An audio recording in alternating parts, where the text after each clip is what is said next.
also covering the Metzger area and Raleigh Hills as well. But I put my contact information in there. We have Corporal Mitchell with us this afternoon. We just wanted to check in and first off, tell everybody thank you for helping to report a lot of the traffic complaints we talked about last week and continue to do that. That was incredibly helpful and our traffic team said thank you. So continue to do so, put those in the chat. We have a lot of opportunities coming up to get involved back into active work out in the community. So I'm going to share some links for that about signing up for our newsletter and other ways you can be on our advisory committees, whether it's through ESPD, the Latino Advisory Committee, or to maybe just seek out ways to help volunteer in the community through the Sheriff's Office. There's some great opportunities coming up. But also too, wanted to remind everybody that it is tax season, which means unfortunately across the country, we see a uptick in mail theft and break-ins to mailboxes. So keep that in mind when you're doing that delivery, that that if you're dropping off important paperwork, sometimes it's better to drop off directly at the post office or at a postal service. And there's ways to sign up through USPS for alerts for when your mail arrives. And a big reminder, the IRS will not call you, they will not text you, and they won't even do anything other than send you a certified mail through the Postal Service. So if you receive a phone call, a text, or even an email from the IRS, it more than likely is not the IRS. So always feel free to double check those scams because there's a lot of them, unfortunately, out there these days. So just be alert and aware on that. Otherwise, the corporal and I are here if there's any questions we can take from you all as a community.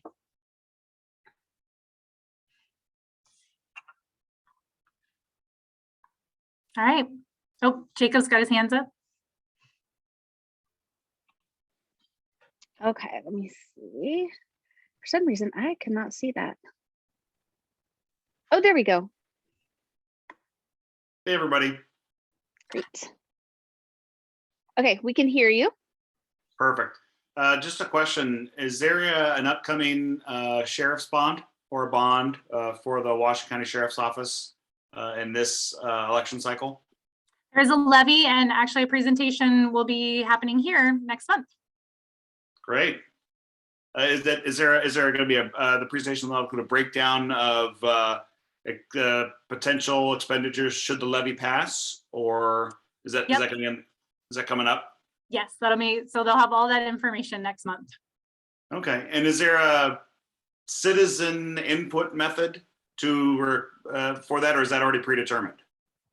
Maybe, for example, if the levy says we're going to be able to hire 2 new full-time deputies, and I was like, well, why can't we just hire 3? And you're like, no. So is there an option to hire more cars, more deputies, more enforcement? That's a great question. So this levy, I believe they'll answer most of those questions. I will try to find out for you, but there is also the opportunity to be on the ESPD advisory committee. So whatever happens with the ESPD levy, that group usually helps oversight.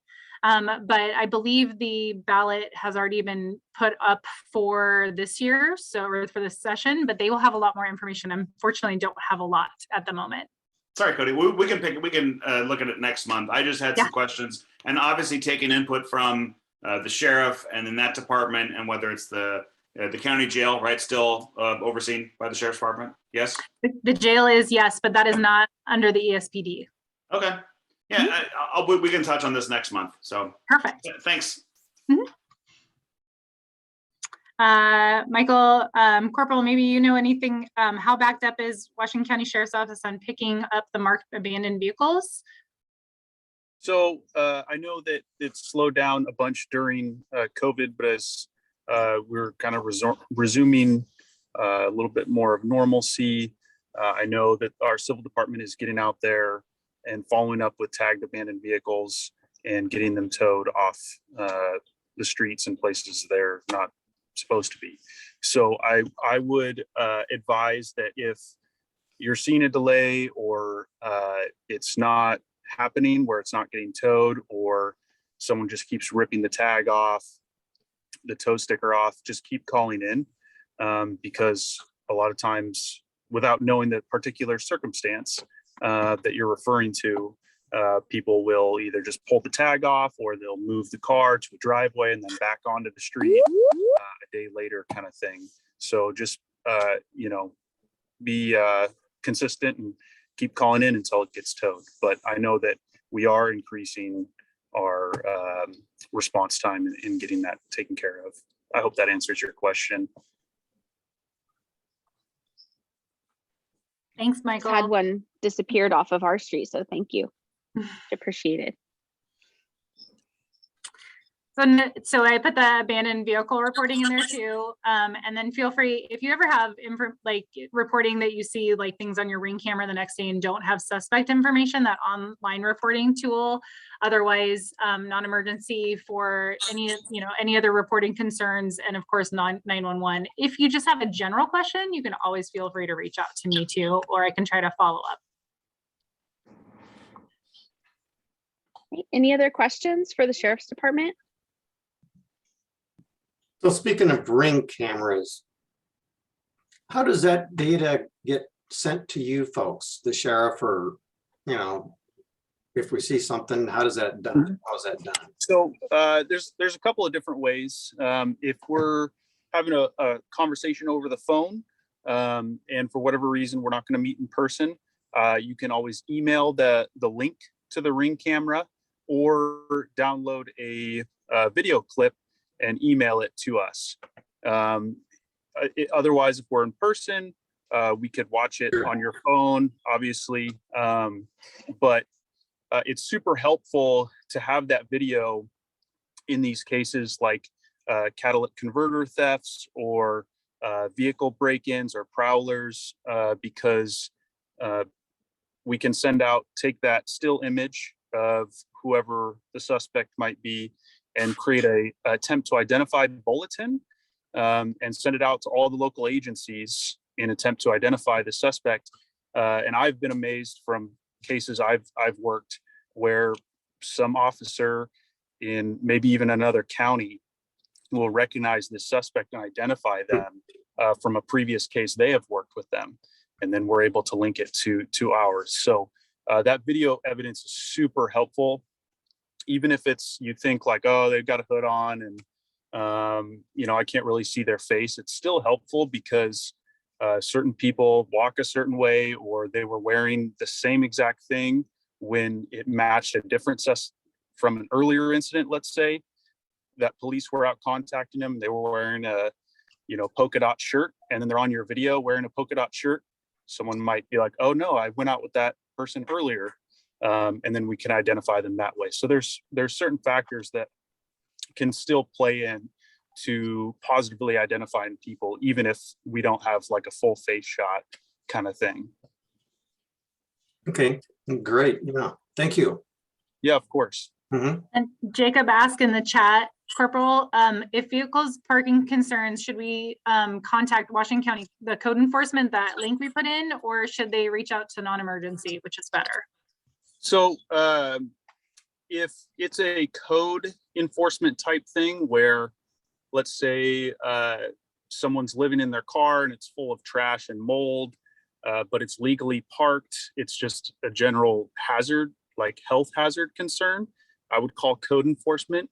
But anything like parked in front of a mailbox, no license plates, expired registration, flat tires and an engine block missing, that kind of thing, call non-emergency, and deputies can go out and assess and take corrective enforcement action. And then the commercial vehicle trailer parking on a residential street, that would be through the traffic team. That link I put there for the traffic team. Thank you. Great questions, everybody. Yeah, great. We've got a question from Connie. So Connie, we should be able to hear you.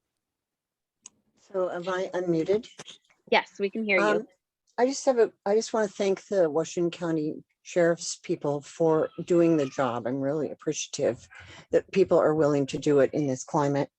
I do have a question about how much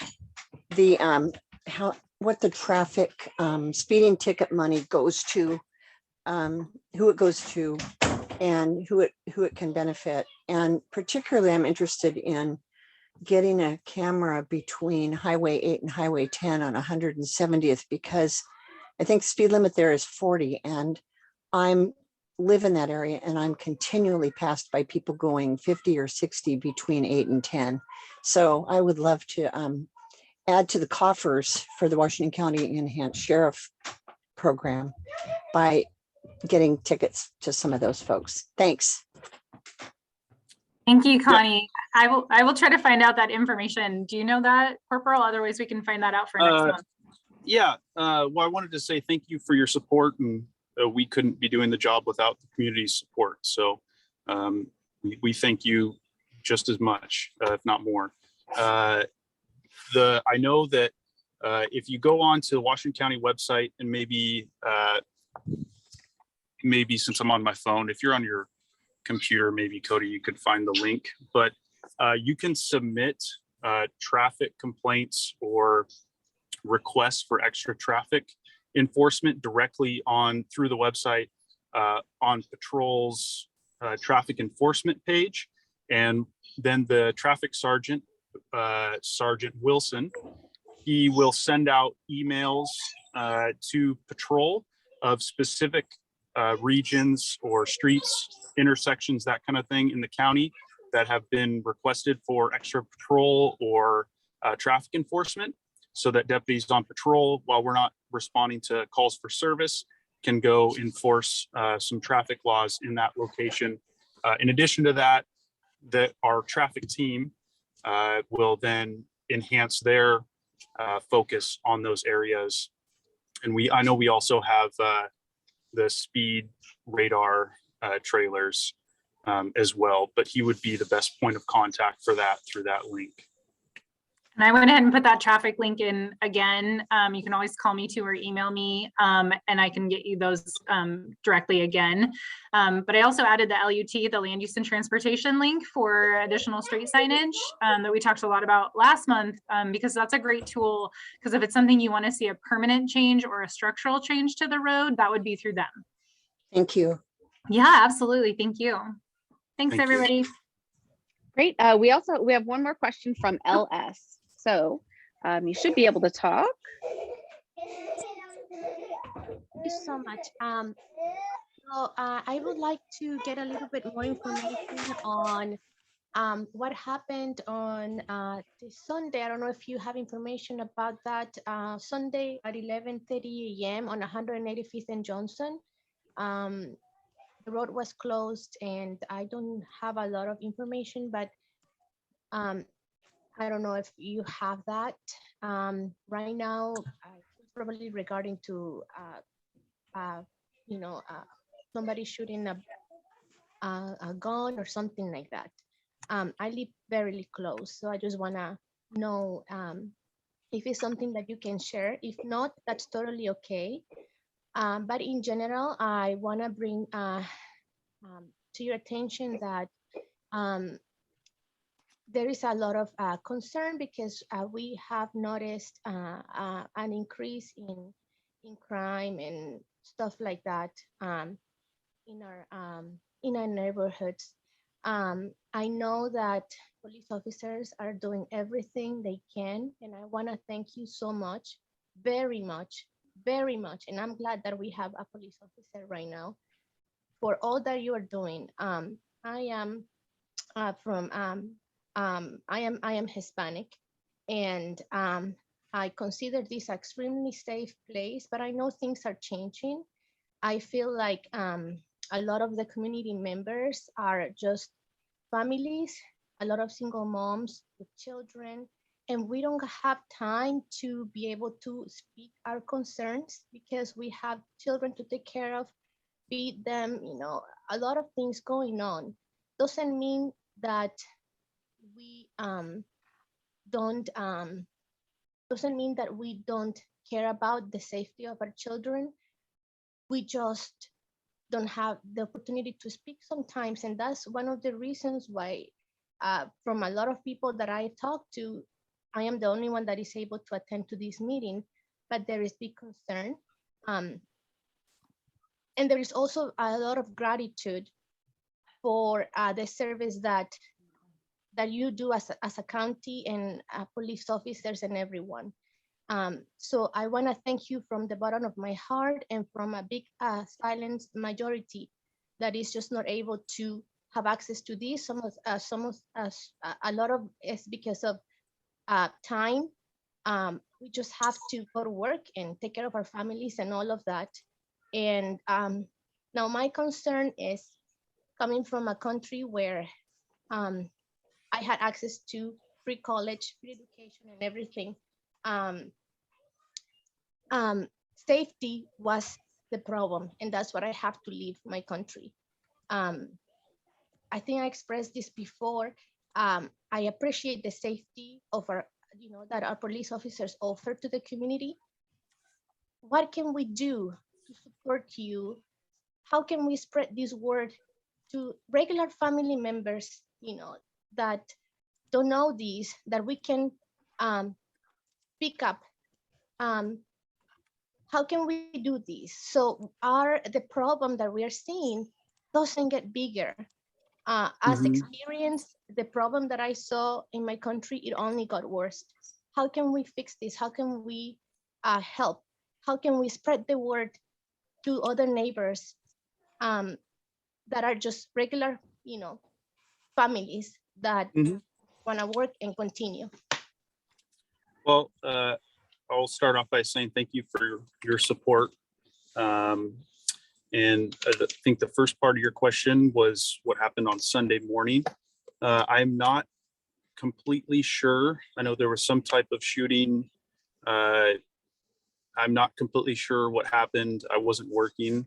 I do know that if you follow the Washington County's social media, the PIO, Public Information Officer, will do releases, and I believe they did a media release regarding Sunday. I think I saw a blurb about it. I didn't have the chance to read it.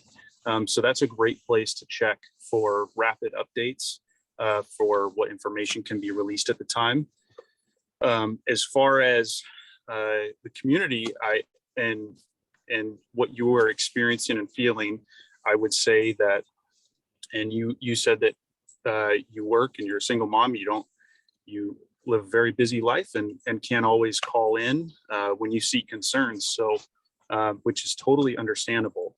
And so I would say something that you could do is start some type of community in your community, like your neighborhood, where you guys all get together as neighbors and start kind of a community overwatch program where, when you're not home, somebody else is going to be around to watch and call in if they see something. We have a slogan: see something, say something. Big or small, it doesn't matter what it is. Even if there's something that just looks concerning to you because you live in that neighborhood and you know what it looks like, and something is just off and you can't really put your finger on it, please call. There's nothing too small that we won't come out for. So I hope that kind of covers and answers your question. Absolutely. And that's what I'm here for. So I am here to help get out to you while the deputies are out on patrol. My job is to be there, to be out in the community. Unfortunately, with COVID, we haven't been out and about so much, but I am here. So, and if you need, if your community prefers like Spanish language services, my colleague Daisy and I are absolutely happy to tag team to help create neighborhood watches, to share information, to get on our emailing lists. We do have the Condado de Washington County is the Spanish language version too, if that's an easier way to follow things that are happening in the county. So there are some great ways. I love that people know about the Latino Advisory Committee and started putting that into the chat.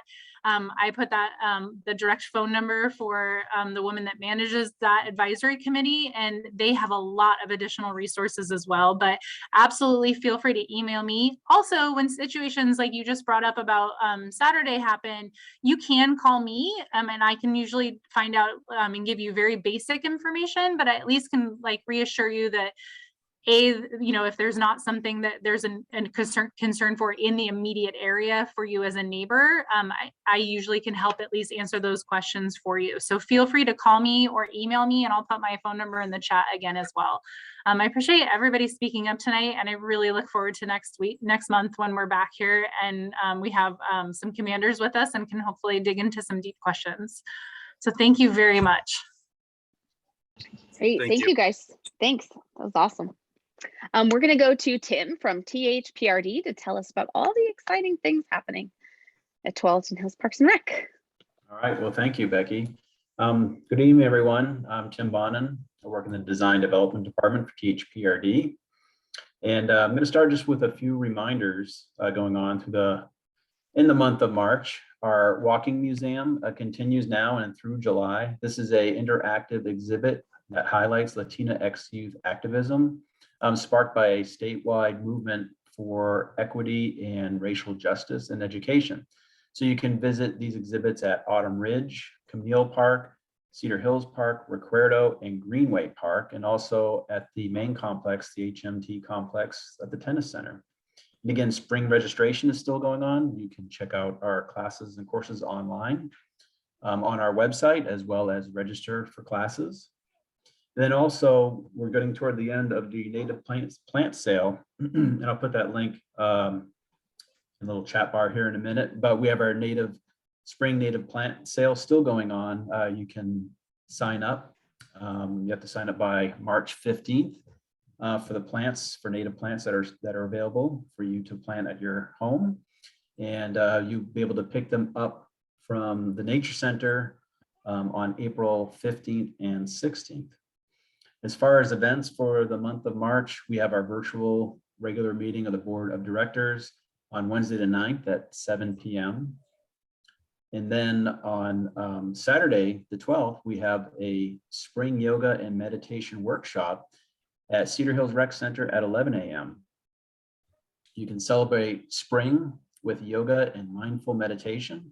Learn to cultivate the energy and kindness and compassion through this heart-opening practice. We will explore more mindful meditation, breathing techniques, and gentle yoga flow to connect the body and breath. No experience is needed, and this is a complimentary community event, so no registration required. Just show up with your yoga mat and plan to wear a mask through the practice. Then on Tuesday, the 15th, we have a virtual programs and events advisory committee meeting at 6:30 p.m. And then on Wednesday, the 16th, is the virtual park and facility advisory committee meeting at 6, followed by the Nature and Trails Advisory Committee meeting at 6:30. Then on Saturday, the 19th, we have a culture afternoon with Venezuela's Voice in Oregon at Jenkins Estate, Camp Rivendell at 1 p.m. You can join us for an afternoon full of Venezuelan live music, story time sessions, guided paint sessions, message garden activities, guided nature walks, and a Venezuelan art gallery. You do have to RSVP for the paint class at venezuela.oregon@gmail.com, and I'll put that in the link as well.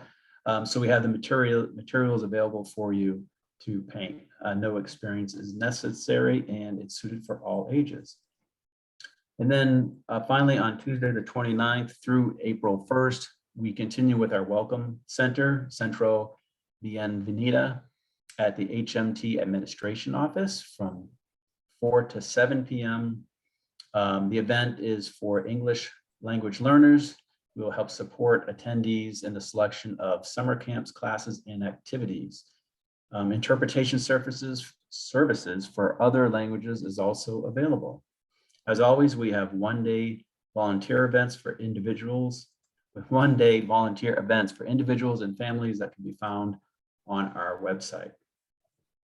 That's what I have for this month. Are there any questions for me?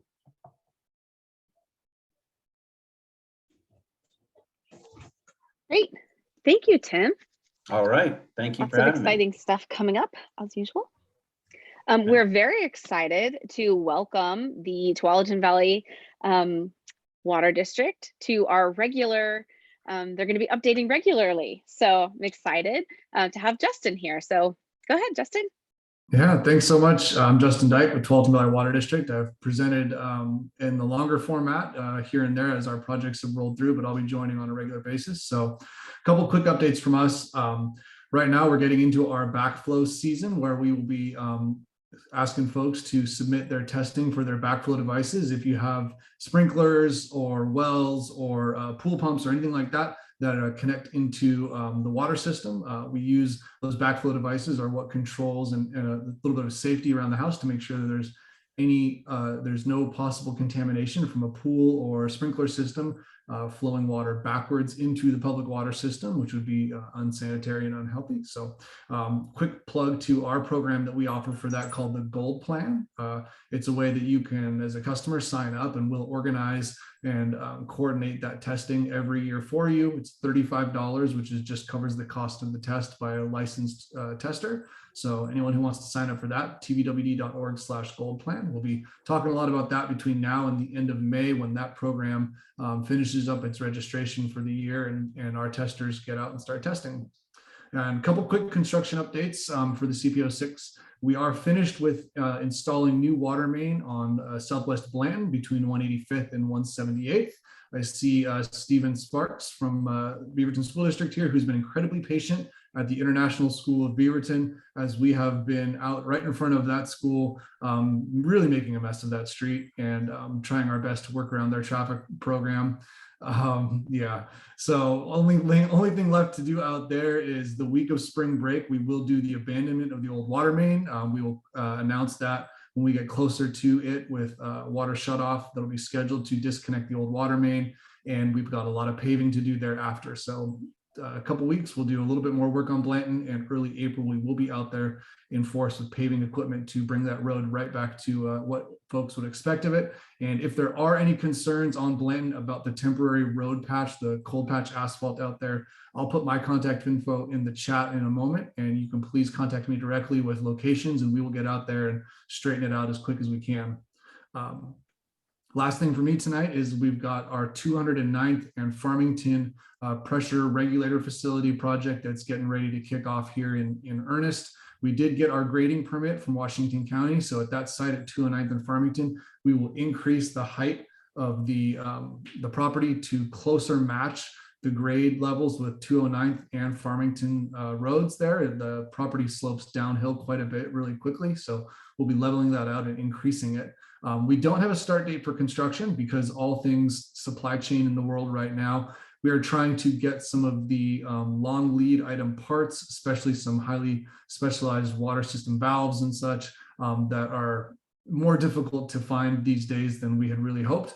But we are able to start construction anytime in the next 2 weeks at the earliest, but in all honesty, in the next 30 to 60 days, based on when we can get all the parts lined up so that when we start construction, we can continuously and smoothly move through the construction process. Though 30 to 60 day timeframe, please go to tvwd.org/Farmington. You can sign up for email alerts on that project, which is where we will announce the actual start date once it's known. And a bit of fair warning, grading and earthwork will be the most impactful part of that project as it relates to noise, dust, vibration, all of the things that people don't enjoy about construction are quite frankly at their worst during grading. It'll be a shorter phase of construction. We estimate about 3 months in total. And if we can speed it up in any way, we will, but we just want to be really clear about what that phase looks like as we bring in a lot of rock, do a lot of rock compaction,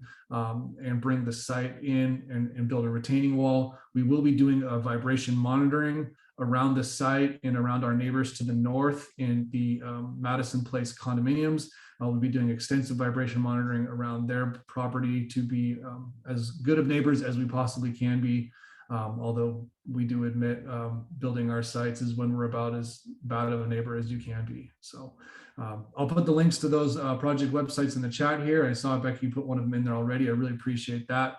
And that's all. It's a quick update for me tonight. And if there's any questions, please let me know. Great, thanks. Any questions for Justin? Yes, we actually have one. Oh, Stephen. So Justin, good to see it. It's nice not to be standing out in Blanton in the rain.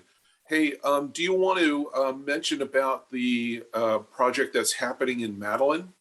Yeah, so we'll be also starting a water main replacement right now we're thinking early April on Southwest Madeline, from 185th over to the east around 180th or so.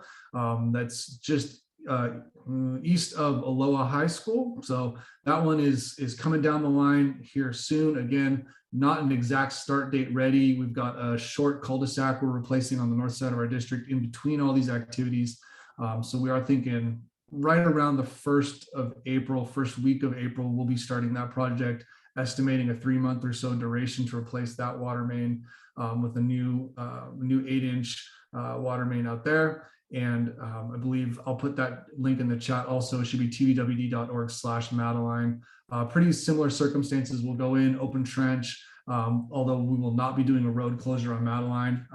And we'll be hoping to be a shorter stretch of water main install main lines. So hopefully in and out of there a lot quicker than Blanton. But that's a great reminder. Thank you so much. Great. All right. Thank you, Justin. Great to have you joining us. Okay. All right, Stephen, I'm going to pass it along to you to tell us about the Beaverton School District bond. Well, great. Thank you for the opportunity to come this evening and share with you. I have a whole lot to share with you, and I know there's a lot of people here, and there are some important presentations to follow. So I will be as abbreviated as I can here. I'm happy to answer any questions that you may have and dive into more detail. But for now, instead of running videos and other things that we would typically do, I will just call up and just give me a moment here. I want to share my screen to show to you our webpage for the bond. And this is a new bond for our capital facilities. You'll recall back in 2014, a $680 million bond was approved by the voters. And due to premiums that we received in selling the bonds, we had almost $800 million of projects. And in the Aloha area, you'll note that Kinnaman was replaced. That was one of our 4 new elementary schools. And others were in Vos, William Walker, and Sato up in the north end of the district. We also, everybody knows about the Mountainside High School, which is, I believe, also in CPO 6. And so we are down to just the last remnants of work under that bond. And our district still has an enormous amount of need for upkeep. And, just for example, we have about $1 billion worth of deferred maintenance that needs to be done in all of our buildings over time. For the next 10 years, that deferred maintenance is a little over $600 million. And we know we're not going to be able to do that all in one go. But before I get ahead of myself too much, this bond is very important to us. The proposal is asking for an increase of 25 cents per assessed $1,000 of assessed property value for everyone who resides within the Beaverton School District. We anticipate that it will raise approximately $720 to $725 million. And with that, we have a number of projects we want to complete. The 2 biggest projects would be the replacement of Beaverton High School and the replacement of Raleigh Hills Elementary School out on Shoals Ferry Road.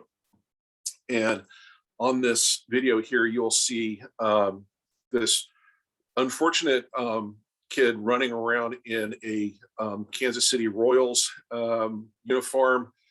He's a child, he doesn't know better yet, so don't hold it against him or us for rooting for an American League team in the Midwest. I mean, whatever. Anyway, on this webpage, you will see a whole host of links to get information about projects.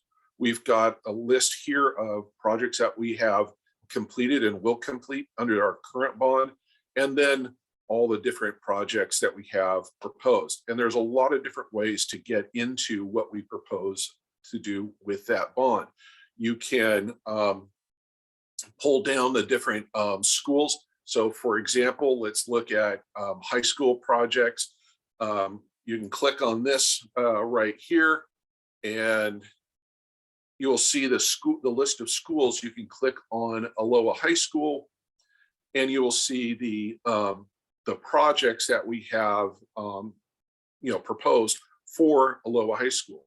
In this last bond, we did an enormous amount of work in Aloha High School, most of which was seismic work, and that building is really in much better shape than what it was. The major projects that we have for Aloha in the proposed bond is the relocation of the front office to create a much more secure environment for entering and leaving the building. Also, classroom modernization. The school is our third oldest high school, and there are needs within the original building that we want to address in this bond. So continuing along here, as you scroll down, we have some excellent videos about just the overview of what we're proposing to do. We have it also in Spanish. We also, here's another way to understand about the projects that we're proposing. Seismic is another big project, and in the Aloha area, the Mountain View Middle School is one of our sites for a seismic refit for that building. We also have lots of different projects in here. Under technology, this is where our students have received devices. We are really fortunate that we were able to acquire devices before the pandemic. So all of our students had devices. So when we did go remote, the transition was really, it was much smoother than other districts experienced. And so we were very fortunate with that. And under this bond, elementary students would get one replacement device, and secondary students would get two. And the reason why it's two is just because of the staging of when the devices were acquired.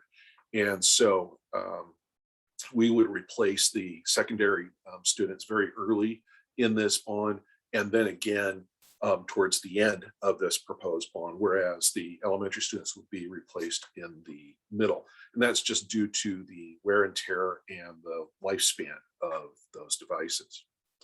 So again, here's another way to go and look at schools and what we're proposing to do in those schools. Explanation about the taxes, and a lot of people have asked me about, well, why in the world are you using $303,000 as the example for property tax value? In our district, that is the average assessed property value for all of our residential properties in the district. So you might be a little bit lower, you might be a little bit higher, but that is the average value. And you can calculate then, what approximately you will, see in terms of an increase in your taxes for what we're proposing in this bond measure. So here at the bottom, there are links that you can do. There's, can ask a question. We are trying to respond to those questions within 24 hours. Reports and the research that we've done. everything that we have done is in here. We have done a facility condition assessment, which it looked at almost 40,000 of our assets in all of our buildings, all 63 of our buildings, I think it is. And we also have the seismic reports in there, a long-range facilities plan, our population forecast, lots and lots of detail. And here's an FAQ link where you can go and find lots of different information about, the questions that we've been asked. And, if you have more, you're looking for more information, this would be a really good place to start. One of the things that I would suggest is just navigate through here. There's a lot of great videos in here. There's videos about technologies, there's videos about seismic, there's videos about the deferred maintenance, there's videos about the replacement projects of Beaverton High School and Raleigh Hills. So lots of good information, and I will put this webpage in the chat. I'll also put my email address in there. If you want to email me directly instead of going through the webpage, that is more than fine. I would just ask that you point this out in the chat in my email address. A lot of people know me as Steve Sparks, and we have the head custodian up at Bonnie Slope Elementary School. His name is Steve Sparks. And because he got to the district before me, he got to keep Steve. And so I am Steven. So please put the N at the end of Steve, and the email will get to me. So with that, I'm happy to answer any questions that you might have. And again, thank you for having me here this evening. Great, thanks, Steve. Any questions about the upcoming bond? I'll ask a quick one, just real quick, Steve. I assume that when we do these upgrades, the structural upgrades and everything, I guess the students will have to be going to some other school. Will the school be closed, or how's that going to be handled? So actually, no. Well, yes and no. The like all good planning, it's little of both columns. For the Raleigh Hills project, we will have to relocate those students. For all the other projects, it will be in place construction. So the work at Beaverton High School, we'll be constructing the high school at the front of that site, so on the Farmington side, and the students would remain on site throughout construction. For projects like at Aloha or the seismic work at Mountain View, that would be during the summer. And for example, you saw at Aloha that work happened over 2 summers, and we were actually able to condense it to 2 summers because of the unfortunate remote learning. There were no students in the building, so we could turn the contractors loose for a longer period of time, and we were able to get that work done sooner and under budget. So it will depend, but for example, that front office project will probably happen over the summer, and there might be some overlap with students, but probably not. Okay, thank you. Yeah. All right, so we have Michael asking, what happens to the cost of the projects if we postpone the bond for 18 months? Great question. And I'm sure the other public agencies will agree with this political calculus that there's never a great time to go out for a bond, and we are certainly seeing a lot of different things going on in our national economy, and how what would that impact be to the voters, and will the bond pass?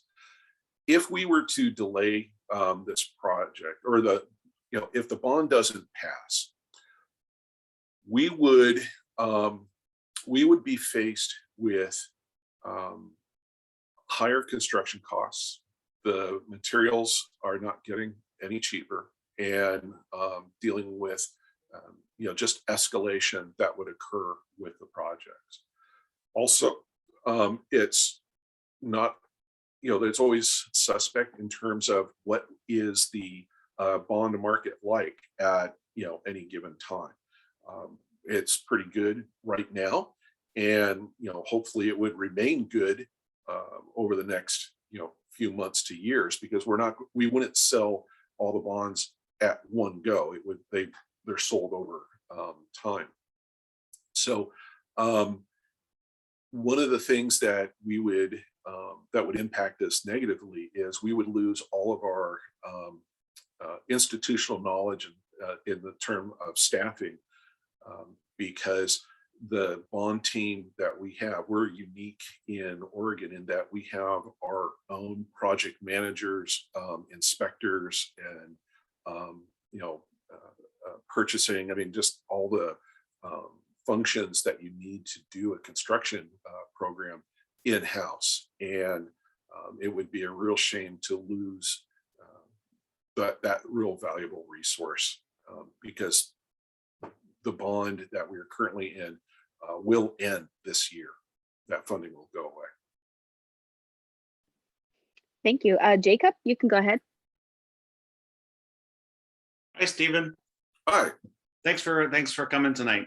Hey, just had a quick question. I was following along. I went to the URL that you gave, and you had the circles with the colors, modernization and seismic and technology and such. But at the bottom, there's something that you kind of scroll past.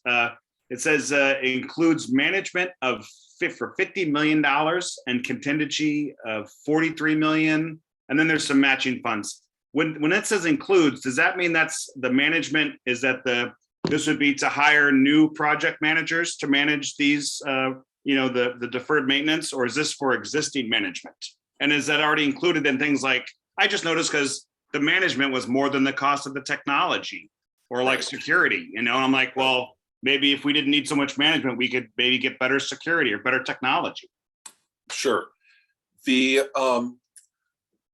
I can't answer that in a lot of detail because I don't know the specifics on how the costs are broken out in those different pools. But yes, there are staff costs associated with that. So I'm referring to that staff that I was mentioning earlier. It also has to do with other things that we pay a lot of people to help us with selling those bonds, to hosting the information, kind of the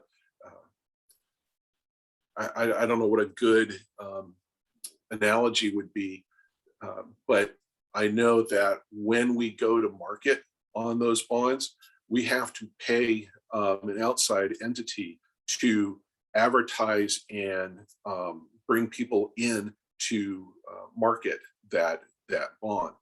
That's not a huge amount, but that's part of it. In terms of the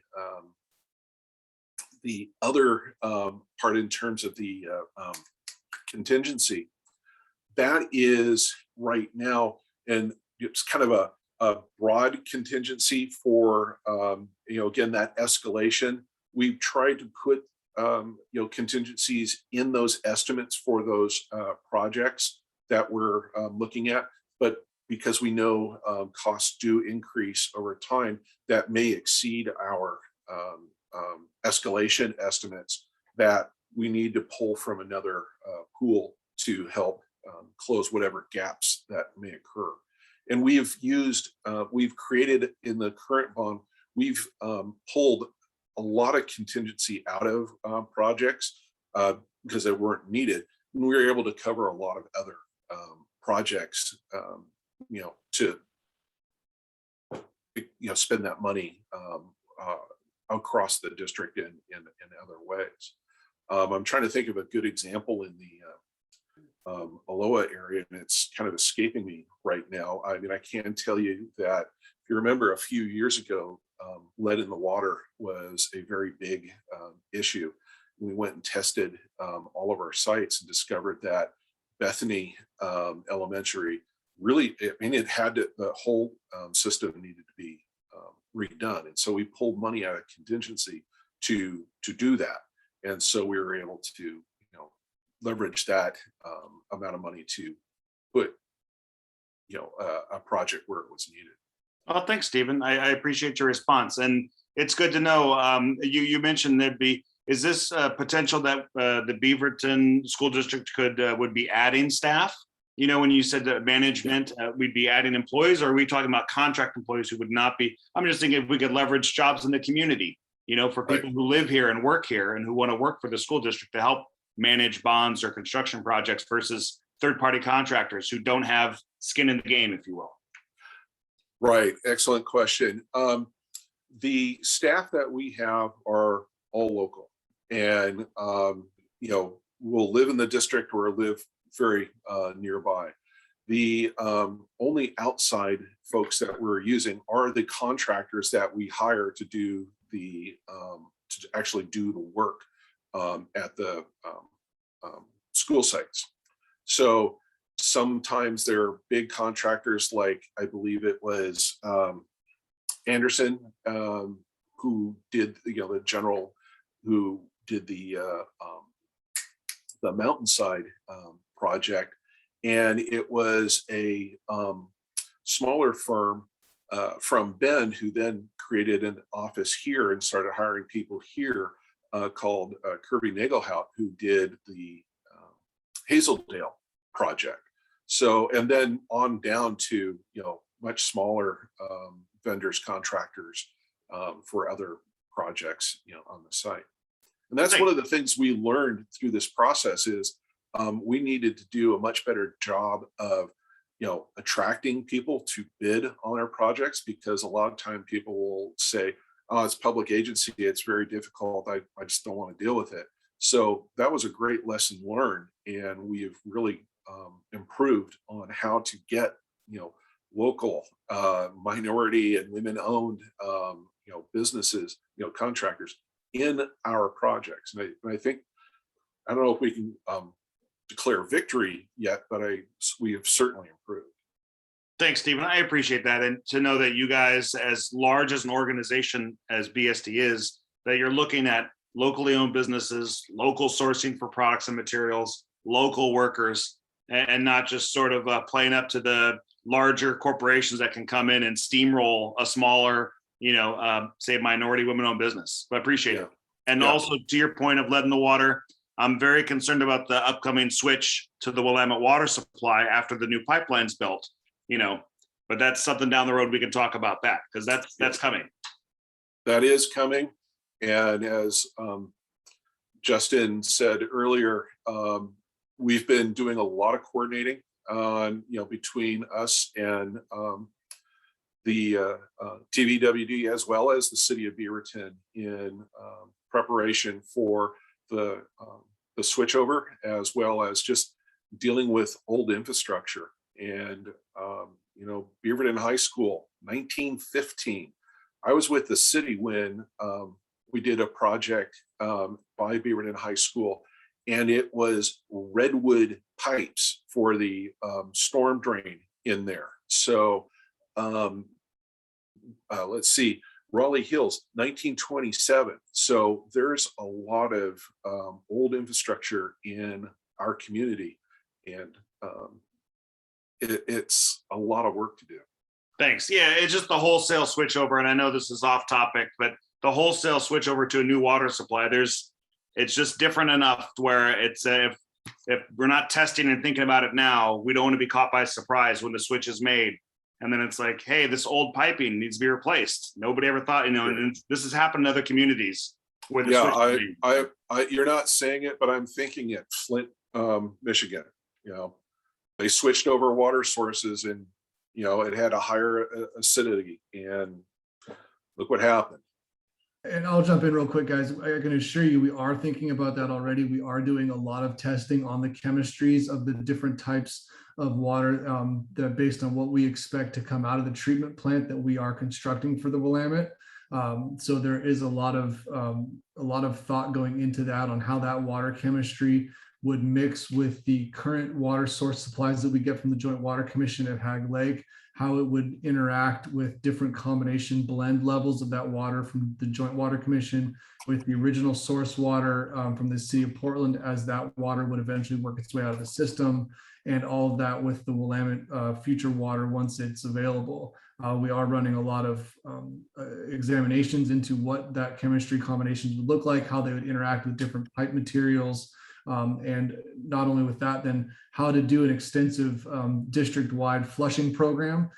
For an example, we are going through all of our parts of the district where there are dead ends, like cul-de-sacs, undeveloped streets, or streets that have not been built all the way through, and installing what we call blow-offs. Those are ways that we can then flush water out of more stagnant areas quicker, to reduce the interactions between multiple source waters and get the district's infrastructure ready to take on that new source. As far as what Stephen was talking about with the older aging infrastructure, that's why we do a lot of our water main replacements, and we're doing a lot of our facility upgrades to make sure we're ready to handle that switch once we get to that point. And it's not a wholesale switch over in that exact sense of switching a light switch on and off.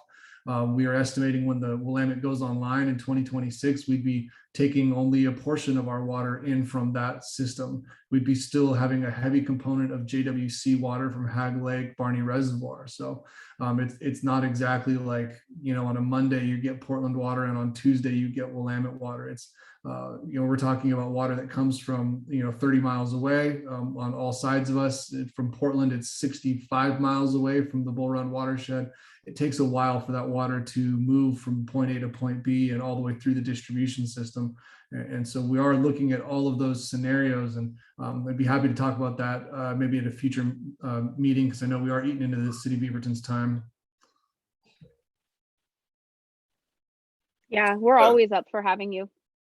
That'd be great. Yeah, sorry, Casera. I guess I owe you lunch for taking into your time. It's all my big questions there, Stephen. Thanks for humoring me. I appreciate it. No problem. Before we switch topics, I have a really quick question for Stephen for the minutes. Apologies if you had said this and I missed it. This bond measure is limited to the Beaverton School District and City of Beaverton, right? Or is it countywide? It's county. It includes county area and City of Beaverton area. It's our entire district. Call it Eastern Washington County. Okay, so it's the entirety of the Beaverton School District, regardless Correct. of that City of Beaverton. Not perfect. Thank you. Correct. Great. Thank you so much for coming and talking with us, Steve. Well, thank you very much, appreciate it. and really appreciate the time and attention. And as I said earlier, feel free to reach out to me if you have any questions. Great. Thanks. All right. So yes, Casera, thank you so much for hanging out and being willing to stay with us a little bit later tonight. Very excited to hear from you. So you're on. All right. Okay, I'm going to go ahead and pull up my screen here. All right. Well, good evening, everyone. I'm excited to be here tonight. I'm Casera Phipps. I'm a planner with the City of Beaverton, and I am the project manager for the Cooper Mountain Community Plan. Joining me tonight with Washington County are Jessica Pells and Todd Berkowitz. They are both planners with the county, and so we recognize that there is a lot of coordination going on. We have multiple jurisdictions involved, and so they are also on hand to answer any questions along with myself at the end of the presentation. So first we'll get started with a bit of background information. We are in the final year of this project, and ultimately the community plan will produce a document that's a blueprint really for how future neighborhoods can develop. So we will adopt land use designations, policies, as well as implementing code for development in the area. And we are thinking of everything that goes into new neighborhoods: housing, roads, trails, commercial areas, utilities are a big part of that, as well as natural resource protection. This slide shows where we are at in the overall project. We spent the first year really doing our research, completing studies to better understand the existing conditions as well as the opportunities for the area. Then we developed project goals and different alternatives, and that's really the stage that we're at now. And I'll cover in a few slides here what that alternatives process looks like. We are at a kind of exciting stage in the project in that there's a lot of opportunity to influence where we go next as we develop the preferred alternative that provides the basis for all of our policy work, implementation, and funding plan. We do not anticipate annexing or developing until the community planning process is complete. So we're still a ways out from that. And then this slide also shows concurrent efforts. We have engagement occurring all throughout this process, as well as the utility plan that's being led by the city's engineering team, and that will ultimately produce master plans for sewer, water, and stormwater. This slide shows the project goals for the area. I won't read them verbatim, but I wanted to kind of point out the words that are shown in bold.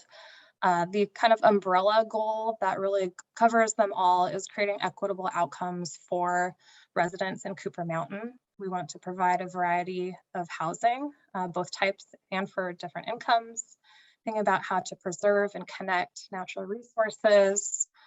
Also planning for resilience, be it climate change or natural hazards such as wildfires or landslides. We're thinking about how to plan for resilient communities, providing all of the public facilities for healthy communities, and then also thinking about different transportation options. We do want to plan for cars, but we also want to prioritize people taking other modes of transportation, so walking, biking, and hopefully one day maybe transit service to this area. Next is providing opportunities for commercial uses, so people have places to go to meet their daily needs. And then last, how do we make this all happen? We need to have a feasible and responsible funding strategy to make this plan come true. And this is just a reminder that the city, many cities and counties are in the process of changing our development rules to allow for more types of housing, both within existing neighborhoods through the city's housing options project, and then also through the Cooper Mountain Community Plan will be providing more housing opportunities through the community plan. So sometimes referred to as middle housing, this includes accessory dwelling units, all of the plexes, so 2, 3, or 4 units, townhomes, and cottage clusters, which are small detached units centered around a common green space. So the community plan needs to comply with all of the new state housing rules to allow middle housing. And also a reminder that we need to plan for a minimum of at least 3,760 homes. That number comes from the decision to expand the urban growth boundary to include Cooper Mountain. So it was a condition of approval. And the 3,700 number actually comes from a previous planning effort. Back in 2015, the city adopted the South Cooper Mountain concept plan that covered all 3 of the sub areas for Cooper Mountain. So south, north, and the middle piece that we're discussing tonight. All right, so that brings us to where we're at today. We're at the alternatives process. We have developed 3 very distinct alternatives that show different ways Cooper Mountain could grow. So different options for transportation, for natural resource protection, and for land use. We know that there are some trade-offs inherent in these alternatives, and it was really intentional in the way you'll see some of the variation across these 3 alternatives. So an example of a trade-off are roads and natural resources. If we provide more roads through an area, that might help with connectivity, more direct connections for cars to certain neighborhoods, but that does have an impact on natural resources. If we're having to build bridges and creek crossings. So this evaluation process is really intended to help us identify the features that people like the best from each of the 3 alternatives. It's not really meant to be a kind of winner or loser. Do you like A, B, or C best? But which pieces, what are the pros and cons of each alternative? That's going to help us put together a preferred alternative, which will most likely be a hybrid of all 3, along with new ideas that we kind of learn along the way here in the next couple of months. So this shows alternative A, our first alternative. I'm just going to hit some of the highlights for each of the alternatives. We have 3,760 homes in this alternative. The least variety in housing types. This is in part because alternative A assumes maximum flexibility in our zoning. So while we allow middle housing everywhere, that doesn't necessarily mean it will be built. That is a choice by property owners and developers. This alternative has 1 commercial area. Let's see if I can turn on my little laser pointer here. So the commercial areas are shown in red. So up at the intersection of Weir and 175th, there's 1 commercial center. We have similar natural resource protection to what's in place today in the city. So we say moderate resource protection. There are 4 new collector roads in alternative A. I will first point out the arterials. So these are, I think many of you probably know these, shown in black here. These are the existing county roads, Grabhorn, Tile Flat, and 175th and Kimmer are really the main roads through the area. The 4 collector routes include this extension from South Cooper Mountain over to Grabhorn. We have an east-west connection here. And then we have 2 north-south parallel routes to 175th. We have one that's on the west side of 175th Avenue, and then another that's on the east side of 175th that connects all the way up to Weir. This alternative has the lowest overall amount of new park acreage. There's the same number of neighborhood parks assumed in each of the alternatives. However, the overall acreage in this alternative is slightly lower. Next, we go to alternative B.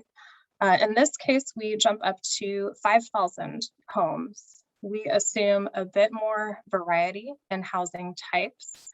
And that is because under alternatives B and C, we assume that we don't just allow middle housing everywhere, but we take it one step farther to require some minimum mix of housing types through policy and implementing code. This alternative has a second commercial area. So we have the same commercial here up at 175th and Weir.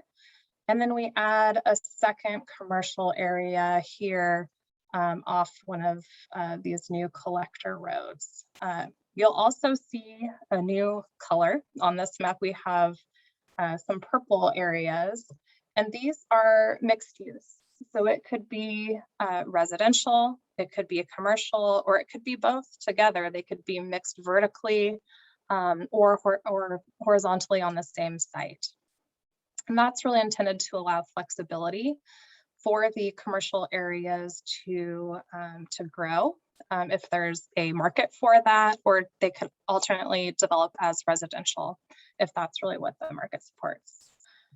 Only differences in the road network here are that you don't see the crossing of Summer Creek up to Weir right here. And then the intersection here changes a bit. And I'm going to flip back to the last slide just real quick so you can kind of watch that central area. So here it goes kind of straight through. We have an intersection. In this alternative, we have 2 kind of T-shaped intersections. And that was done in part to plan around a potential future water reservoir site in this Horsetail neighborhood. Again, same number of neighborhood parks as alternative A, however, slightly higher overall park acreage. And then last, alternative C, we go up to 6,000 homes. And part of the reason we went beyond the minimum housing was because of House Bill 2001. We wanted to understand from a utility planning standpoint what that meant for the water system, for the sewer system, because now on every lot where a single detached home is allowed, you could have a duplex. That doesn't mean that the whole area will develop with duplexes, but we wanted to go through this analysis to see kind of what changes would be needed from a service standpoint to support that. And then also to think about making efficient use of our land because it's in such a limited supply to consider providing more than that minimum amount of overall housing units. Okay, Sarah? Yes. Can I interrupt just 1 second? Somebody's asking if you can go back and show alternative A one more time. Yes. Thanks. All right. So yep, here's A. Let's just soak it in for a minute here. And I'm happy to also follow up with some more information. We're actually in the process of updating the project webpage, and we'll have this evaluation report available online. Right now, you can access it through our advisory committee page, but we're really going to make this information front and center because it'll be the focus of our upcoming engagement efforts here throughout March and into April.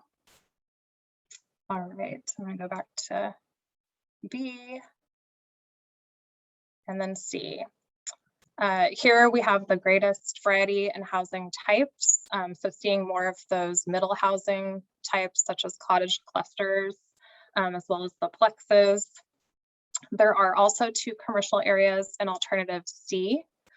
So we have a larger commercial area at Weir and 175th. And then the second commercial area, if you remember on alternative B, I'll flip back real quick here. It was kind of internal to Cooper Mountain and South Cooper Mountain. And then in alternative C, it moves over to Tile Flat Road.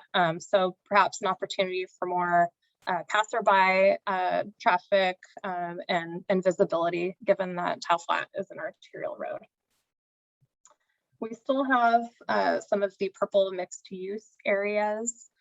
What this map doesn't show is that alternative C assumes a pretty even distribution of neighborhood scale commercial uses in the area. So that might mean providing opportunities for people to have customers to their home business, to run a hair salon out of their garage, or eventually for a home to perhaps convert to a cafe or a restaurant over time. So that is one of the ideas that we'll be asking through our engagement efforts is, how does the community react to this idea of neighborhood commercial, really small scale, intended to support, the surrounding neighborhood, and then where should it be allowed? Are there locational factors such as along certain roads or intersections or near parks, or is it allowed everywhere, because we know that it's probably going to be pretty minimal in terms of what actually develops as commercial. So it's a little sneak peek of our engagement questions. Alternative C assumes the highest resource protection. I did want to call out on this map, it's probably hard to see on screen, but there are these lines, kind of a hatched area here. That is a cluster neighborhood designation. On alternatives A and B, you see it really around the edge of the creek areas. And in alternative C, it's applied really in the neighborhoods all surrounding 175th. And that's because there are a lot of existing mature trees in these neighborhoods. There's also a lot of developed properties in these neighborhoods that may be less likely to redevelop in the near future. And so we're thinking about ways to encourage protection of existing trees and natural areas that really fall outside of those kind of protected or required natural resources. So it does go beyond what the city protects today, thinking about how do we incentivize protection of trees. Alternative C, as you may have noticed, does not have any vehicular crossings of McKernan Creek. So there's not a connection over here to Grabhorn Road. There's not a connection across McKernan Creek up to Kemmer. And then like alternative B, there's not the vehicular crossing of Summer Creek. And I say vehicular because we do assume that there would be pedestrian and bicycle connections under this alternative. So we make sure that we're maintaining connectivity for other modes of transportation. However, this does result in less direct connections for cars. This alternative was really in response to a lot of the concerns that we heard from stakeholders in the community about natural resources in the area. So we wanted to include that as we developed our alternatives, and this is kind of the the maybe green road network. This alternative also includes a community park. Community parks differ from neighborhood parks in that they are intended to serve kind of the larger communities, not just the surrounding neighborhood, and they often have amenities such as sport fields. They tend to have parking lots and be located along major roads. So there's more of a variety of amenities in a community park. And then they're also a great place for gathering, community gathering as well. All right, so I know we're running over. Wanted to be sure to put in a plug for some upcoming opportunities to get involved. We have an online open house that will launch 2 weeks from today on March 17th. So we will be sure to provide updates for those of you who are email subscribers. And if you aren't yet, you're in luck. You can sign up for project updates now by visiting beavertonoregon.gov/cm to learn about the research and documents that are coming out. You can review the evaluation report and then make sure that you're hearing about engagement opportunities as well. In addition to the online open house and survey, we also have a live virtual event on March 31st at 6 p.m. This is an opportunity for community members to meet with the project team, to ask questions, and then also to discuss the alternatives with other community members. We plan to do some breakout sessions. Right.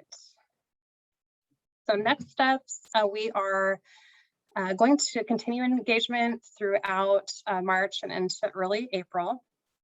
Community input will then be shared with our city council for consideration as the project team develops a preferred alternative.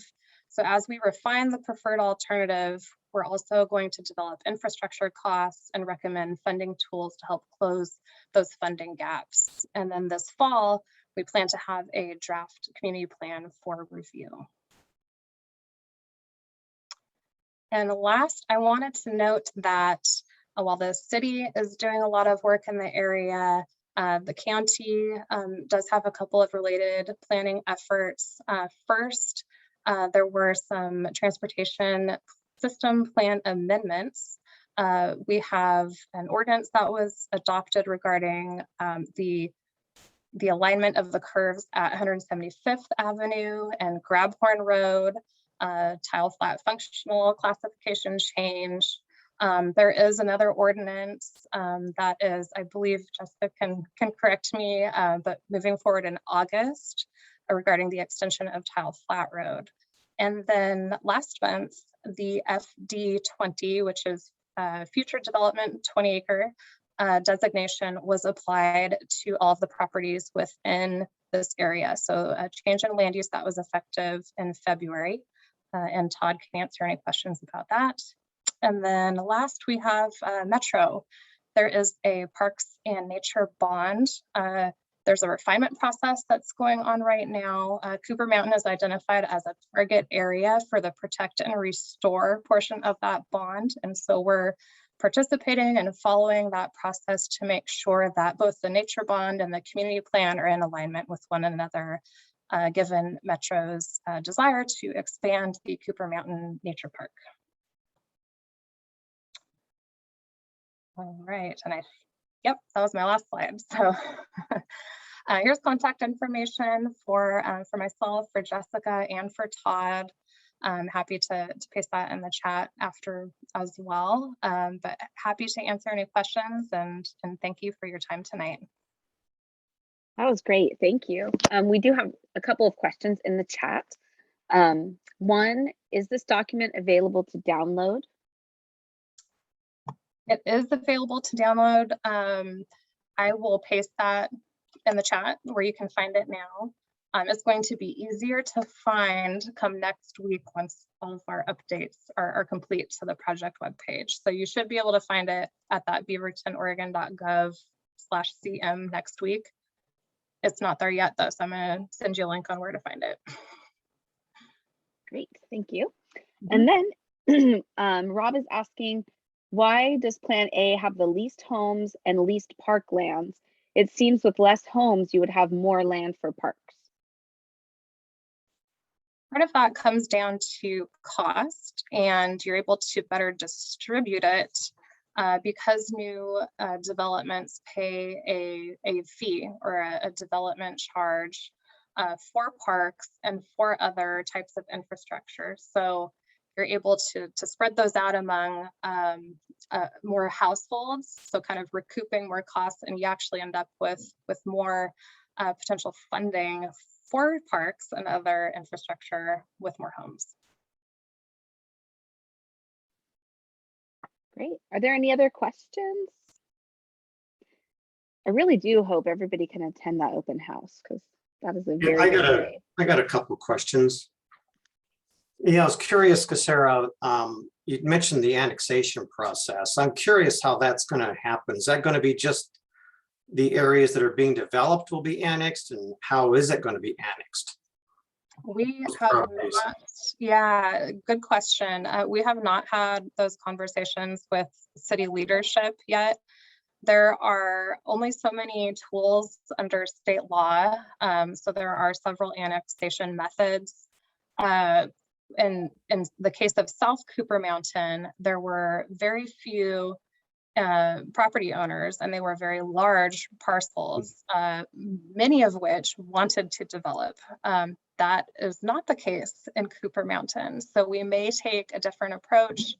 We're considering phasing development potentially as well. Some of these questions I think will kind of come to light as we develop the funding plan and understand, you know, which funding tools are only available if properties are inside the city. And so there's a lot of work yet to do around that. Great question, Ken. Yeah, well, thanks. And the other thing I noticed was kind of interesting that it looks like the higher density is kind of going up on the hilltop. Seems like that would be better distributed in various areas instead of concentrating it all in the hilltop area. Yeah, the hilltop, you know, despite being called hilltop is actually one of the flatter areas in Cooper Mountain. And so we did try to plan for some of the density and mixed uses in the flatter areas. So Grabhorn, Cooper Lowlands also have some flatter areas as well. And some of the alternatives put a bit more units in those neighborhoods as well. And I assume like a fourplex would count as 4 houses, right? As part of that 37, you're right. Yeah, that's right. Even if it's on one lot, that would still right. Yeah. Thank you. Mm-hmm. Go ahead, Fran. Yeah, I have 2 questions. So one is this rezoning, would that affect people's current taxes? And is that if they rezone from some of these are agricultural lands right now. Are they going to be taxed out of their current homes? Todd, would you like to take that one? Yeah, I can go ahead and address that. So yeah, so with the ordinance was it's a land use ordinance, and so with that, we really kind of were directing questions about taxes to and taxation. There may be tax implications, but as a land use planner, I'm not really able to speak exactly what those are. So how can the residents find out about that? Because the taxation part is huge to a lot of the residents, and a big mystery is, doesn't help them. So can somebody look into that so that people will get an idea? Maybe there can be some maximum ceiling to protect the existing residents, so they aren't forced into the annexation just because they can't. I mean, we know that when it's annexed, it's going to go even higher than the current Washington County level. So please let the community know what the future looks like for them in terms of this, so they can plan ahead. I'm happy to share, and I can post this in the chat too, that for tax implications with the county, it's someone can always speak with a rural appraiser, and that number is 503-846-8826. And again, I'll go ahead and post that in the chat for everybody. Fabulous. Okay. The second question had to do with, I'm really glad to see that you're looking at cluster homes amongst the trees and things of that nature. I think I've submitted to the Beaverton Planning Group, but the city of Portland has had a change in their ordinance or development code where they could build the developers could add an extra floor to a building if they protected the trees around it. So that allows for greater aesthetics for these multi-story apartment buildings, but it also saves the trees, which actually is a plus for both the storm drainage and the utilities, and as well as climate defense. So I'm hoping that the city of Beaverton and or Washington County will look into something of the same ilk, where that will give you more opportunity for more dwellings. I think the word dwelling is probably a better word than homes. But for your 3,700 or 5,000 target, you can hit that and still get a lot of trees available, as well as underground parking. That's another opportunity to save more of the footprint. I know you're doing a really good job of looking at how to save that, and we really appreciate that.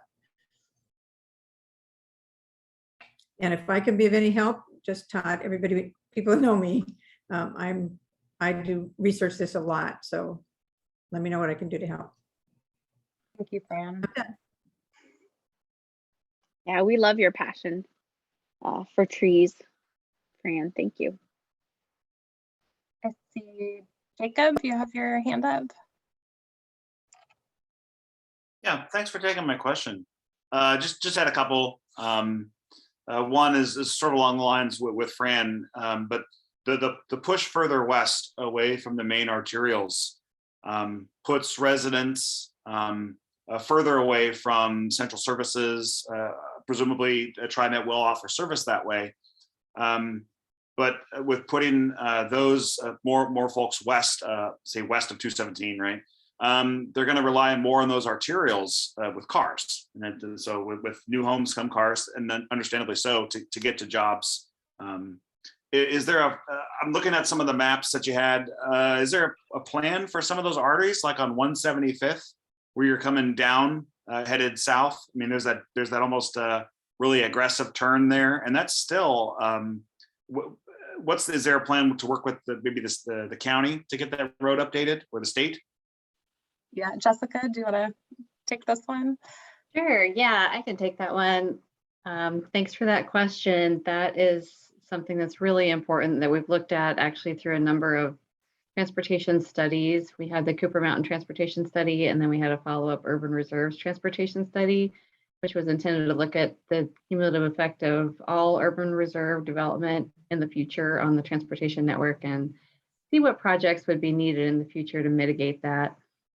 175th is definitely one of those. Obviously, Roy Rogers Road south of Shoals Ferry is quite large, 5 lanes, and it carries a lot of traffic. So as Casera was mentioning, we just passed an ordinance at the county to amend our transportation system plan to change the alignment of 175th to a softening of the curve.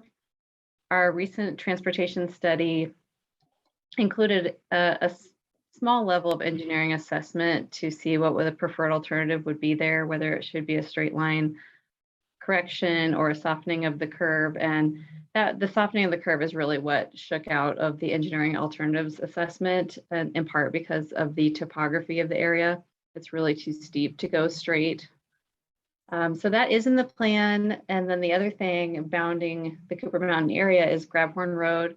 Everyone knows about those 90-degree curves there. It's really a problem with traffic and safety. So the other part of the ordinance was to soften those curves, and both of those improvements are being included in the Cooper Mountain Community Plan work. The next thing is just identifying funding and getting them constructed. Sure. Thanks for taking that and for addressing the grab horn as well. If you were probably more than well aware of the work going on at Shoals, the intersection of Shoals and Roy Rogers, right? The new development there. And I got to tell you, so yeah, it may be 5 lanes now, but for the longest time, that wasn't under development, or the developer had started, but then it seemed, this is my perception. Again, it could be different for other folks, but it seemed as if they started the road and then just stopped and then just worked on the houses for the last 4 years.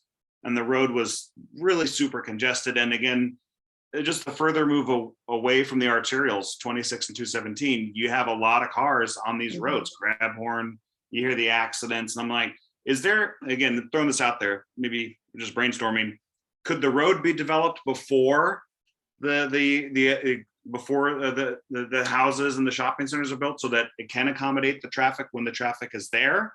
Or is there some sort of mandate that the developer needs to wait until all the houses are built and then start on the road?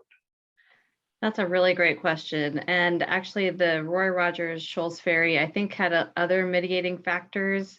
I believe there was a little bit of delay with the Willamette Water Supply pipeline project and coordinating with that, putting the pipeline into the right of way there at Roy Rogers and Shoals Ferry. So I know it seems really correlated between the pace of development and the road construction, but it's actually not programmed like that. It's kind of coincidental in that case.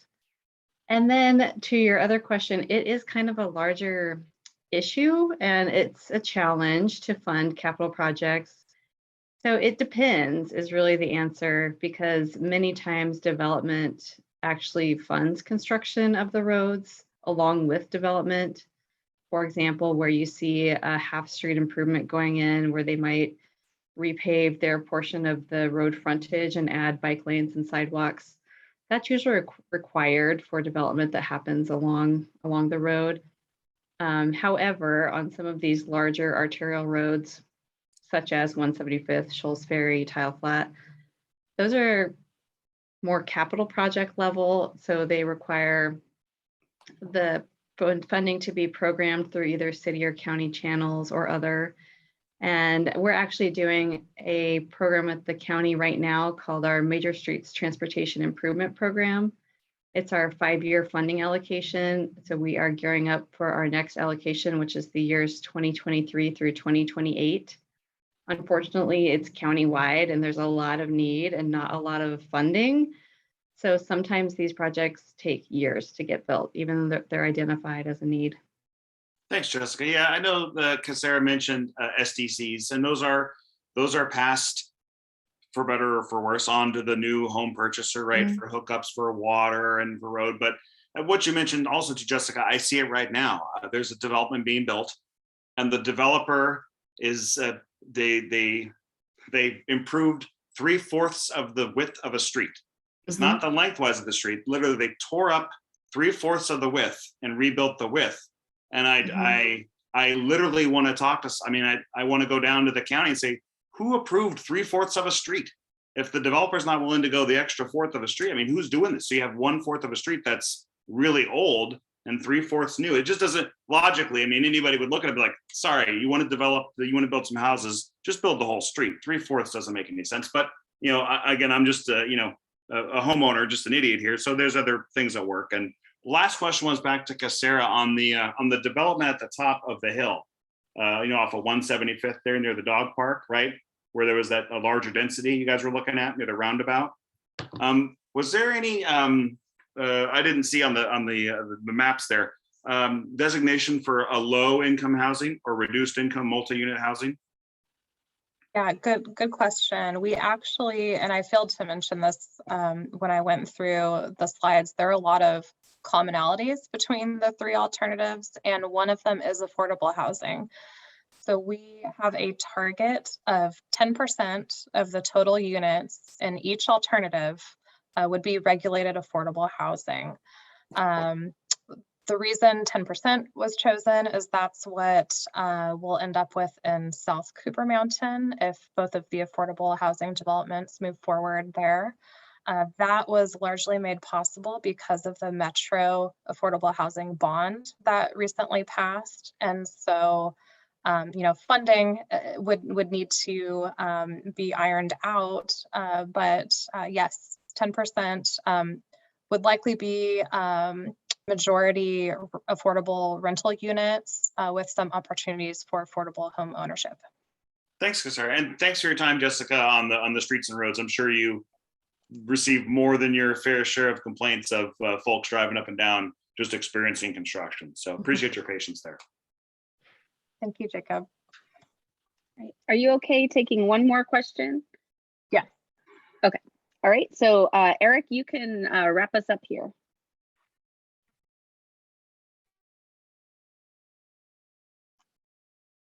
Oh, there we go. Can you hear me? Yes. Wonderful. Hi. Thanks. Thanks for the presentation.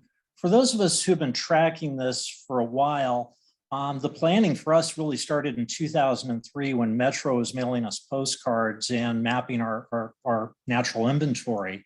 And come to the 2010, 11, 12, 13 area, we were told that the planning for the entire area was really the hallmark of what Beaverton was trying to execute in the plans, was holistic planning. So now, a decade later in 2022, I'm trying really hard to wrap my head around your presentation where we have a range of 3,700 to 6,000 homes in the area. And that's a pretty wide swing, particularly about 10 years ago when we were told that Beaverton was going to right-size the plumbing. So did we right-size the plumbing, the clean water services infrastructure in order to drain 6,000 homes? Because we were never talking about 6,000 homes back in the Cooper Mountain planning process when it kicked off. I guess that's one of the big concerns. The other concern I'd like to close with is that our neighbors to the north in Oso, Washington had a horrific, tragic loss of life. And that was, the proximate cause was tree removal, poor land use planning, and we had a landslide that was really a spectacle for the world to behold. My concern is if we go from 3,700 to 6,000 rooftops, and rooftops by design are not permeable, we haven't done the geotesting, and I previously offered the criticism that we have to do a lot of cut and fill, and if we go from 3,700 to 6,000 homes, wouldn't it be a better idea to maximize the number of homes to develop based on cut and fill standards and test Cooper Mountain for how much of that it can handle before triggering landslides? Because we got a lot of clay soil on top of this basalt mountain that we're on. So I'm just really perplexed by why we didn't do the engineering first, because it looks like we're doing the guesswork first, and then we're going to engineer it when we could have just done the engineering to figure out what the maximum number of homes would be. So that's my comment and concern. Thank you for taking my question. Thank you, Eric. I'll start with with your first point around the long process and holistic planning. And wow, I'm seeing a lot of new changes here in these alternatives. That in part is due to really a drastically different kind of planning context. We have House Bill 2001 and other new state housing rules that we need to comply with. We also have the city's diversity, equity, and inclusion plan, as well as our climate action plan. And so we really are taking a new look at what was approved as part of the South Cooper Mountain Concept Plan. So that's part of what's driving some of these new ideas and changes that you see in the alternatives. And then regarding the utility planning aspect, yes, we are working really closely with Clean Water Services, as well as the county Parks District, but also the city engineering team who's leading the utility planning effort to make sure that we can actually support that amount of units. Of course, it's not just the overall number, but where they're located, because there are a number of different drainage basins across this project area. So location also definitely plays a part. So we need to understand, where are we going to trigger a new pump station? We know that we need one on the western, southwestern end of the plan area, but if we add a certain number of units east of 175th, are we going to need one also someplace else? So those are the kind of issues that are being worked out and identified by the utility planning team. And that's also another reason, again, why we did kind of vary the number of housing units because of House Bill 2001. We knew that, we could end up with more than 3,760 in theory, so we wanted to see what those implications would be. The city does have a few different ways we can comply with House Bill 2001. One of them is a I think it's called master plan community approach, where we could provide utilities or infrastructure at 20 units an acre and comply. Most likely that would be providing oversized infrastructure, which is costly for the city, costly for developers and property owners. So we're also looking at, how do we want to, which path do we want to take to comply with House Bill 2001? And then regarding landslides, that's definitely something that's on our radar. There are some landslide area, historic landslide areas in Cooper Mountain. And so it doesn't make a lot of sense to load density in those areas. Geotech analysis is something that's usually completed at the time of a development application rather than in advance. Sarah, thank you. My point was that I wanted to inject that, adopting a community plan, the city was really starting this in the year 2010. And then outreaching to CPO 6, where I was chair from 2006 to 2013. And so the promise was we were going to have a plan before we had a high school. And we kind of did, but the plan lingered, and House Bill 2001 really, that's great, but we had plenty of time to complete a plan, and the promise was we were going to plan the whole area. And so I look at this as I'm in year 19 of the plan when I collate what Metro was telling me, and Metro did a great job inventorying roads and looking at potential future stuff, but the planning is lingering like 9-10 years now. And so House Bill 2001 is great, but bottom line, we buried a lot of pipes in the ground. And that was my other question. I'm not saying that you ducked it, but we buried drainage pipes in the ground, and I saw the spreadsheets because I was there at the meetings. The question was, did we right size the pipes for 6,000? Because we can talk about putting in pump stations, but with flooding events like the rain we've just seen, we need the right size pipes in the ground. And it's just patently irresponsible in order to ask the taxpayers to come back and dig up those pipes and put the right size pipes in so that we go from 3,700 to 6,000, because planners told me at 3,700, we're really going to be stressing the transportation system to the max. And we are already without this build out. Not complaining, I'm just trying to understand the planning process. And really, this is honest criticism. So that's the end of my comments. And I do want to thank you for the presentation. Comments are not meant to be hostile. They're just methodical. And that's our job, is to track your work, because it's our land right now, not yours. Yeah, absolutely. So I appreciate the comments. And I would say on the utility planning, once we kind of get some guidance from council on development of a preferred alternative, we're going to have a lot more information, as well as modeling and analysis to do on the utility planning side to understand what upgrades would be needed, and also who's responsible for funding and constructing them. Great. Thank you so much for staying late. I'm going to go ahead and cut off questions for now, because we've got to let everybody get going. But Sarah, can you all put your emails into the chat? And then if anybody has any follow-up questions for you, they can send an email. That would be great. Thank you. And then let's see. Perfect. I'm going to put our email, CPO6 email here, into the chat, cpo6leaders@gmail.com.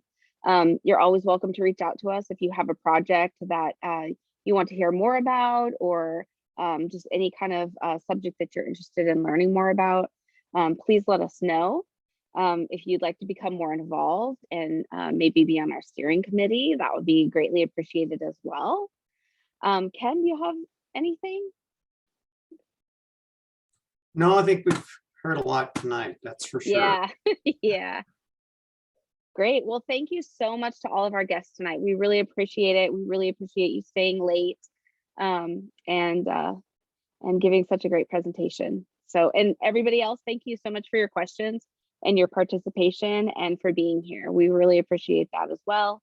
We're here to represent our community, and the more you show up, the better. So great. Right. Thank you, everyone. Thank you. Yes. Yeah. Bye-bye. Have a great night, great weekend.